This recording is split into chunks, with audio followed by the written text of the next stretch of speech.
Dito mga kalis. Dito ko kasi nag kami. Maliligo ng dagat. Ayan. Samahan niyo ako. Hindi na ako nakapag-video kasi itong oras na. So, time check. 8:11 na. Alas sila sa amin 7:30 kaya nakarating na yun. Time na ako.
Dito na kami pala ako sa kaupo.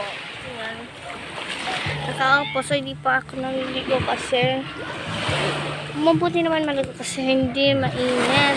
Kaso lang para sa akin mamaya kasi anong oras pa lang, 8:47 pa lang, baka pa lang, hindi pa talaga masyadong ako. Di pa kasi ako mahilig magdagat. Nung swimming pool na naligo kami, gusto ko talaga nun maligo agad kasi ini-enjoy ko talaga. Pero ngayon, kasi dito kami ngayon sa beach, magtagal. Buti yung beach dito sa kanila, hindi talaga white sand. Yung natural lang. Natural sand lang nila. Brown, na may white, gano'n. Ayan sila. Dito, tamang move-on lang. So, wala pa sila mama eh. Hindi muna ako maliligo kasi wala pa sila mama. Mamaya na ako maliligo kapag ng oras para naman napaka-influencing ko. Hindi ba? Influencing.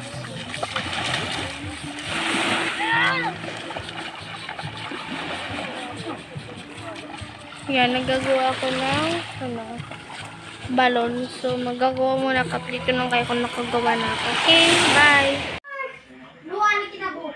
Hi guys! Nakauwi na pala kami dito sa bahay. Hindi pala ako kanina ka-video kasi napalobat ang cellphone ko. So, ayan. Kaya nagtatang sa TikTok. Ano daw yung ngipin ko? Meron na akong ngipin sa ilalim ng ngipin ko. So, yun. Guys, wala na akong pake. Huwag na kayo mag-react kung mayroon ba akong ngipin lang. Importante, nakakakain. Importante, matalino. Diba? Char. Importante naman, nakakakain ako, nakakapagsalita, at wala na kayo pake. Pwede naman yun ipabrace ko eh. Kaya, bye na. Bye. Yan lang pala guys yung vlog ko kanina. Or talaga hindi talaga ako nakapag-vlog talaga ng maayos. So, don't forget to subscribe my channel and press the notification button para updated ka whenever we upload a new video. So, see you na lang sa next vlog ko.